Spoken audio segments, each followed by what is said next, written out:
Welcome back नाज़रीन, हम गुफ्तगू कर रहे हैं समर बिलोर साहिबा से, अब्दुल कादिर मंदोखेल साहब से और शौकत यूसुफजई साहब से, और उनसे बात कर रहे हैं सियासत के हवाले से। समर साहिबा, ये जो इशू MQM ने उठाया है बार बार गवर्नर को लेके, ये किस तरह और कैसे फ़ैसला किया आप सब ने?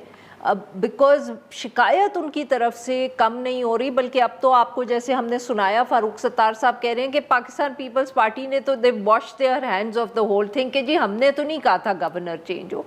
क्यों आप लोगों ने ये फैसला किया और क्यों आप लोग कायल नहीं कर सके अभी तक MQM को? आरफा, मैं पहले ज़रा जो बात शौकत यूसुफजई साहब से आपने की थी उसकी थोड़ी सी मैं एडिशन कर दूँ। हाँ जी। ये बात देखें सही नहीं है अगर पॉलिटिकल पार्टीज़ इंतखाबी मैदान से पीछे हो जाएं।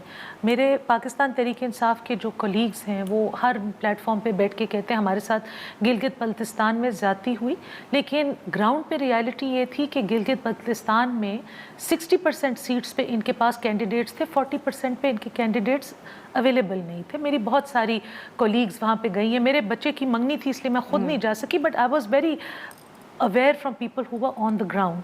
अब कश्मीर में इनके होंगे, देखिए इनका लीडर जेल में है, खान साहब जेल में है, इनके होंगे इंतज़ामी या इंटरनल इनके मामलात, लेकिन इस तरीके से इंतखाबी मैदान को गिव अप कर देना कि बस जी इसका क्या फ़ायदा। तो देखिए जब मोहतरमा बेनज़ीर भुट्टो साहिबा की शहादत हुई थी उसके बाद पीपल्स पार्टी ने मैदान नहीं छोड़ा था। जब मियां मोहम्मद नवाज़ शरीफ, मरीम नवाज़ साहिबा, उनका आधा ख़ानदान इनकारसरेटेड था, PMLN ने वो नहीं छोड़ा था इंतखाबी मैदान। मैं आपको अपनी ज़ाती वो बताऊँ, 2018 में जिस इलेक्शन कैंपेन में मेरे हस्बैंड शहीद हुए थे, तो जब वो इलेक्शन हुआ उनकी शहादत के 2 हफ्ते बाद इंटायर पेशावर वैली को PTI ने स्वीप किया। All MNAs, all MPAs were from PTI। मुझसे पहले कोई खातून पेशावर में जनरल इलेक्शन जीत के नहीं आई थी। तो अगर हम ये स्टेटिस्टिक्स को देखते तो मैं कभी भी उनकी सीट पे ना खड़ी होती, लेकिन आपको हिम्मत करनी पड़ती है, आपको हालात का सामना करना पड़ता है। हमारे ऊपर तो आसमान से गोले भी बरस रहे थे, ख़त भी रोज़ रात को आ रहे थे, उसके बावजूद भी आप निकलते हैं। कभी इलेक्शन में जीत होती है, कभी हार होती है। These are the only 2 options. बाकी जो आपने कराची की बात की है, देखिए I am not the best person to talk about Karachi because that's not my domain. उसके ऊपर मैं इतनी वो नहीं होंगी, लेकिन ये मैं आपको बता सकती हूँ कि MQM के वफ़द ने बजट इजलास से पहले और उसके दौरान प्राइम मिनिस्टर साहब से राब्ते भी किए, उनसे मुलाकातें भी की। एंड आई थिंक इस मसले का हल ये है कि पाकिस्तान पीपल्स पार्टी, PMLN और MQM ये इकट्ठे बैठ जाएं, एक कमरे में आमने सामने बैठ जाएं, बिकॉज ये पास द पार्सल नहीं हो सकता ना इस ब्लेम का कि किसने उनको हटाया है। लेकिन आई थिंक जो एक्स गवर्नर साहब थे उनके खिलाफ कुछ ऐसी बातें थी, मे बी कुछ तहफ़्फ़ुज़ात थे जो आपकी हुकूमत के लिए तहफ़्फ़ुज़ात थे, जो प्राइम मिनिस्टर साहब ने जिनकी तरफ इशारा किया था कि इनकी तरफ से कुछ तहफ़्फ़ुज़ात थे। सो लेकिन ये जो as far as I know उनके हटाने की डिमांड PMLN की तरफ से नहीं आई थी। मैं शौकत साहब को यहाँ मौका दूंगी। शौकत साहब, क्योंकि समर साहिबा ने आपके वो बॉयकॉट के हवाले से बात की है, तो आप रिस्पांस में कुछ कहना चाहेंगे उस वक्त भी, क्योंकि आपकी आवाज़ टूट गई थी, तो we had to take a quick break. देखिए, पहली बात तो ये कि कोई भी जमहूरी पार्टी या जमहूरियत पसंद शख्स जो है वो कभी ये नहीं कहेगा कि जी मैं इलेक्शन में हिस्सा नहीं ले रहा हूँ।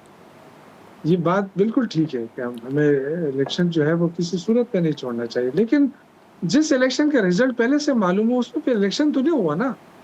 मैं तो इलेक्शन की बात कर रहा हूँ, इलेक्शन होंगे तो हम जरूर हिस्सा लेंगे, लेकिन इलेक्शन तो नहीं हो रहे हैं।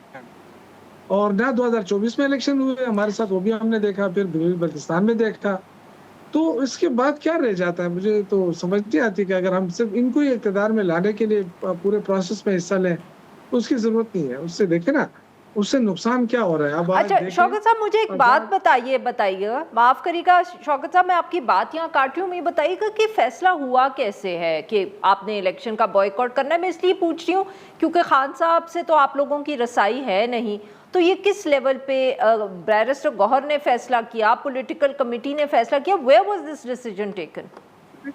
देखिए ये और बात है कि मैंने भी इस पे तनकीद की, जी हमें बाइकआउट नहीं करना चाहिए, लेकिन देखें डिसीजन होता है मेजॉरिटी का, और जो पॉलिटिकल कमेटी है वो ये उन्होंने सोचा समझा کہ हमने तो गिलगित बल्तिस्तान में भी हिस्सा लिया, इससे 2024 के इलेक्शन में भी हिस्सा लिया, लेकिन हमारे साथ हो क्या रहा है?